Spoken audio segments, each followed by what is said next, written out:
নিজের মেয়ে সকালে ঘুম থেকে ওঠে 11টা, ওইটা সমস্যা নাই। বৌমা কেন উঠলো না, ওইখানেই ঝামেলা।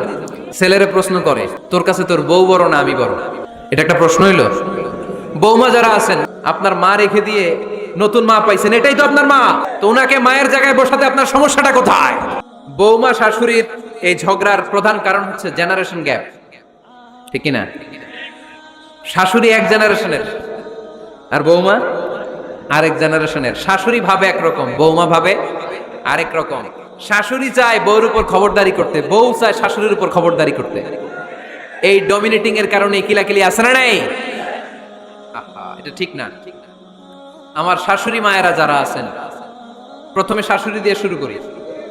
আমার মাইকের আওয়াজ যে ঘরগুলাতে যায়, আমার শাশুড়ি মাদেরকে বলবো, বউদের উপর অত্যাচার করবেন না।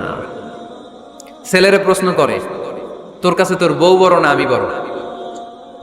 আছে না নাই? এটা একটা প্রশ্ন হইলো? তোর বউ বড় না আমি বড়? দুইজনেই বড়। তো এক ছেলে সুন্দর উত্তর দিছে, আমার কাছে ভালো লাগছে উত্তরটা শুনে। এক মা প্রশ্ন করছে, তোর এতদিন আমি লালন পালন করে বড় করলাম, জীবন যৌবন তোর জন্য শেষ করলাম, আজকে বউ পাইয়া বউ তোর আপন হয়ে গেল? এবার ছেলে উত্তর দিছে, মা, আমার মুখ থেকে মা ডাক শোনার জন্য তুমি কি কষ্টটাই না করছো জীবনে। 10 মাস আমার পেটে ধারণ করলা, খাইতে পারো নাই, বমি করছো, খালি ওষুধ খাইছো, তোমার পেট কেটে আমারে বের করা হয়েছে, 2 বছর আমারে দুধ খাওয়াইছো, পেশাব পায়খানা পরিষ্কার করেছো। বয়স যখন 3-4 তখন তোমার আমি মা ডাকছি, এই মা ডাকটা শোনার জন্য তুমি এত কষ্ট করছো। আর আরেকবারের মাইয়া এই ঘরে আইসাই তোমার মা ডাকা শুরু করছে। যেই মেয়েটা তোমারে মা ডাকে সে আমার আপন হবে না কেন মা? ঠিক না? এই মা ডাক শোনার জন্য তুমি এত কষ্ট করলা, আমার লালন পালন করলা, 10 মাস পেটে ধরলা, পেশাব পায়খানা পরিষ্কার করলা, এরপরে মা ডাক শুনতে পারছো।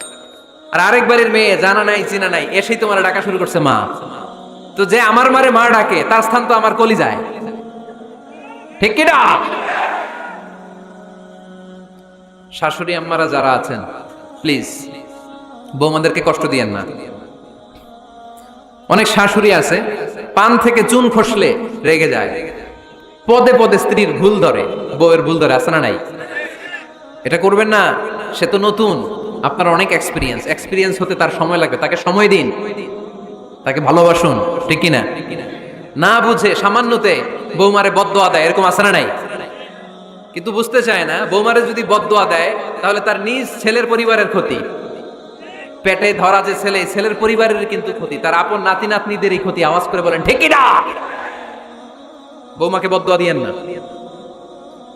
বৌমাকে নিজের মেয়ের মতো দেখবেন। সমাধান আমি দিচ্ছি, কেমন দেখতে হবে? নিজের মেয়ের মতো। নিজের মেয়ে সকালে ঘুম থেকে ওঠে 11টা, ওইটা সমস্যা নাই। বৌমা কেন উঠলো না, ওইখানেই ঝামেলা। আছে না নাই? মেহেরবানি করে আপনার বৌমাকে আপনার নিজের মেয়ের মতো দেখেন। নিজের মেয়েরে যেমনি আদর করেন তাকেও অমনি আদর করেন। আপনার বৌমারে যদি আপনি কষ্ট দেন, মনে রাখবেন আপনার নিজের মেয়েটাও আরেকবারের বউ হয়ে কয়েকদিন পরে যাবে। আপনি যা যা করবেন আপনার মেয়েকেও তারা ওই রকম কষ্ট দিয়ে বাড়িতে ফিরিয়ে দিবে। চিল্লায় বলেন ঠিক কি না? খবরদার, টিট ফর ট্যাট, ইট্টি মারলে পাটকেলটি খেতে হয়। এজন্য শাশুড়ি আম্মা জানারা যারা আছেন, বৌমার সাথে খারাপ আচরণ করবেন না মেহেরবানি করে। তাকে আপনি কষ্ট দিলে আপনার নিজের মেয়েটাও আরেক বাড়ির বৌমা হবে, সেও ওই বাড়িতে এই কষ্টগুলো ভোগ করবে। এগুলো যখন আপনি শুনবেন তখন আপনার চোখ দিয়ে পানি পড়বে কি পড়বে না? পড়বে। এবার আসেন বৌমার কথা বলি। বৌমা যারা আছেন মেহেরবানি করে, বৌমা যারা আছেন মেহেরবানি করে আপনার শাশুড়ি আম্মাকে নিজের মায়ের জায়গায় রাখবেন। আপনার বাড়ি ছেড়ে নতুন বাড়িতে আসছেন, তো এটাই তো আপনার বাড়ি। আপনার মা রেখে দিয়ে নতুন মা পাইছেন, এটাই তো আপনার মা। তো ওনাকে মায়ের জায়গায় বসাতে আপনার সমস্যাটা কোথায়? বৌমারা খেয়াল রাখবেন, আপনি আপনার শাশুড়ির সাথে যে আচরণটা করতেছেন, আপনার শেষ বয়সে আপনার ছেলের বিয়ে দেওয়ার পরে যে বৌমাটা আসবে ওই আচরণই আপনাকে ফিরিয়ে দিবে। The nature has its own return. প্রকৃতির একটা মাইর আছে, এটা শেষ মাইর, এটা শেষ খেলা। প্রকৃতির খেলা বড় খেলা। আপনি আপনার শাশুড়ির সাথে যে আচরণ করবেন, আপনার শেষ বয়সে আপনি একদিন শাশুড়ি হবেন, এটা মাথায় রাখবেন। ওই আচরণই আপনি ফিরে পাবেন। আওয়াজ করে বলতে হবে ঠিক কিনা? এজন্য 9 নম্বর পয়েন্টস হচ্ছে মিউচুয়াল রেসপেক্ট। সবাই যেন সবাইকে ভালোবাসি। দোষ ছাড়া মানুষ নাই, সবার দোষ আছে। আমরা যেন একে অন্যের দোষ না খুঁজি। বৌমারা, আপনাদের কেন যদি আমার মাইকের আওয়াজ যায়, অল্প কিছু টেকনিক অবলম্বন করলে আপনি আপনার শাশুড়ির মন জয় করতে পারবেন। শাশুড়িরা আসলে বেশি কিছু চায় না, আগের জামানার মানুষ তো, এদেরকে ওইভাবে হাত করতে হবে। মাঝে মাঝে একটু শাশুড়ির মাথায় তেল দিয়ে দেন, চুলে তেল দিয়ে দিবেন আর কি, মাঝে মাঝে চুল আশ্রয় দিবেন, এগুলো কিন্তু খুব পছন্দ করে শাশুড়িরা। ওনার প্রেশারটা একটু মেপে দিবেন, ডায়াবেটিক্সের ওষুধটা খাইলো কিনা সময় মতো খোঁজ নেবেন, কি পছন্দ করে খেতে একটু রান্না করে দিবেন। যেই বক্তার ওয়াজ শুনতে পছন্দ করে ওই বক্তার ওয়াজগুলো ডাউনলোড করে শাশুড়ি আম্মাকে দিবেন, ইসলামী বই দিবেন। দেখবেন বয়স্ক নারীরা মাহফিল যেতে খুব পছন্দ করে, ওয়াজ শুনতে খুব পছন্দ করে, নবীদের কাহিনীগুলো শুনতে পছন্দ করে। বসায় বসায় একটু কাহিনীগুলো শোনাবেন। বাইরে বেরোলে জিজ্ঞেস করেন, আম্মা আপনার কিছু লাগবে কিনা। আরেকটা টিপস আছে, চুল যখন আশ্রাবেন আর শাশুড়ির মাথা যখন তেল দিয়ে দিবেন তখন অতীতের কথা জিজ্ঞেস করেন, দেখবেন অতীতের স্মৃতিতে হারিয়ে গিয়েছে আপনার শাশুড়ি। কি জিজ্ঞেস করবেন জানেন? জিজ্ঞেস করবেন, আম্মা জান মুক্তিযুদ্ধের সময় আপনার বয়স কত ছিল? ওই সময় মুক্তিযুদ্ধের সময় আপনাদের এলাকায় কি কি হয়েছিল মা? আরেকটা প্রশ্ন করবেন, মা বিয়ের সময় আপনি কেমন ছিলেন? ওই দিন দেখবেন বুড়ি আর বুড়ি নাই, জুয়ান হয়ে গেছে। ওই দিন বলবে, মা আমি অনেক সুন্দরী ছিলাম, আমার মাথায় অনেক চুল ছিল, আজকে নাই। আমগো গ্রামে আমার সাথে সুন্দরী মাইয়া ছিল না। অতীতের স্মৃতিতে, স্মৃতি হাতরাতে হাতরাতে তিনি হারিয়ে যাবেন। জিজ্ঞেস করবেন যে, মা শীতকালে আপনাদের দেশে কি পিঠা বানাতেন আপনি যখন ছোট ছিলেন, আপনার বাপ চাচারা কি করতো? এগুলো জিজ্ঞেস করলে উনি স্মৃতির পাতা হাতরাতে হাতরাতে চোখ দিয়ে দাঁড় দাঁড় করে ওনার পানি ঝরতে শুরু করবে। আপনার জায়গায় ওনার হৃদয়ের মণিকোঠায় এমন জায়গায় পৌঁছবে আপনার ছাড়া উনি কিছুই বুঝবে না। বৌমারা এই অল্প কিছু টিপস অবলম্বন করে আপনারা আপনাদের শাশুড়ির মনকে জয় করতে পারেন। শাশুড়ি বৌমার দ্বন্দ্ব আমরা চাই না, আমরা চাই শাশুড়ি বৌমাকে নিজের মেয়ের মতো জানো, আর বৌমা শাশুড়িকে আপন মায়ের মতো ভালোবাসো, ঠিক কিনা? এই মিউচুয়াল রেসপেক্টই পারে শাশুড়ি বৌমার দ্বন্দ্বকে দূর করতে আর ঘরটারে শান্তি টুকরা বানাতে। আওয়াজ করে বলেন ঠিক কিনা? কয়টা গেল? আর আছে কয়টা?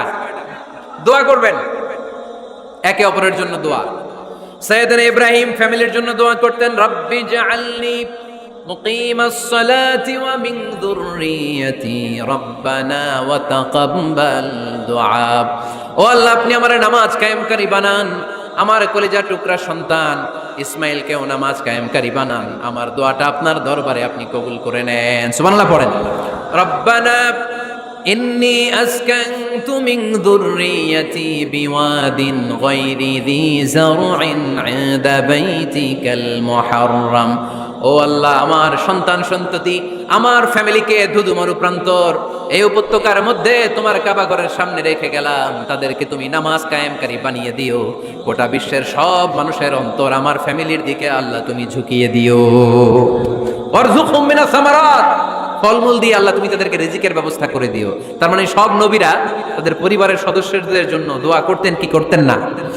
আবার কোরআন আমাদেরকে শিখালো, রব্বানা হাব লানা মিন আজওয়াজিনা ওয়া মিন যুররিয়াতিনা কুররাতা আ'য়ুন ওয়াজআলনা লিল মুত্তাকিনা ইমামা। ও আল্লাহ এমন নেককার সন্তান, এমন নেককার স্ত্রী আপনি আমাকে দান করেন যাদের দিকে তাকালে আমার চোখ দুইটা ঠান্ডা হয়ে যায়। চক্ষু শীতলকারী স্ত্রী দেন। বিয়ে যাদের হয় নাই, ইয়াং ছেলেরা এই দোয়াটা করবা। বিয়ের জন্য দোয়ার দরকার আছে না নাই? প্রতিদিন এই দোয়া করবা, আল্লাহ এমন স্ত্রী দেন, এমন জীবন সঙ্গিনী আপনি আমাকে দেন, এমন লাইফ পার্টনার দেন যার দিকে তাকালে আমার চোখ জুড়িয়ে যায়। এমন সন্তান আল্লাহ আপনি আমার ফ্যামিলিতে দেন যাদের দিকে তাকালে আমার চোখ দুইটা ঠান্ডা হয়ে যায়।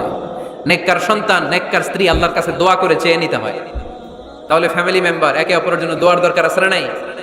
বাবা দোয়া করবে ছেলের জন্য, ছেলে করবে বাবার জন্য, মা দোয়া করবে মেয়ের জন্য, মেয়ে করবে মায়ের জন্য, ভাই করবে বোনের জন্য, বোন করবে ভাইয়ের জন্য। দোয়ার দরকার আছে না নাই? দোয়া করবেন সবাই সবার জন্য। এই যে কোরআনের বঙ্গানুবাদ পাওয়া যায় না এখন, কথা বলেন। স্মার্টফোন আছে কার কার দেখি? হ্যাঁ, কারা কারা স্মার্ট দেখি? হাজার হাজার স্মার্ট, মাশাআল্লাহ। এই স্মার্টফোনের ভেতরে আল কোরআন নামে বাংলায় কোরআনের একটা অ্যাপস পাওয়া যায়। কথা বলেন, পাওয়া যায় কি যায় না? আজকে থেকে এই অ্যাপসটা ডাউনলোড করে প্রতিদিন এক আয়াত, দুই আয়াত, তিন আয়াত করে পড়া শুরু করে দেন। বাঁচতে হলে পড়তে হবে, বাঁচতে হলে জানতে হবে, ঠিক কিনা? এই স্লোগান আমাদেরকে শিখায়। এই স্লোগান তো আল্লাহ, এই স্লোগান দিয়েই তো আল্লাহ কোরআন শুরু করছে, ইকরা বিসমি রাব্বিকাল্লাযী খালাক। বাঁচতে হলে জানতে হবে, বাঁচতে হলে পড়তে হবে, পড়ার কোনো বিকল্প নাই। আওয়াজ করে বলেন ঠিক কিনা? সুজানগরের রায়েরা, মোবাইলের অ্যাপসের ভেতরে আমরা কোরআন রাখতে রাজি আছি তো সবাই? হাদিসের অ্যাপস ডাউনলোড করতে রাজি আছি তো? বাস রাজি আছি, ডাউনলোড করে রাখা দেবো, আর কেউ পড়বো না নাকি? হ্যাঁ, প্রতিদিন একটা আয়াত হলেও যেন আমরা পড়ি।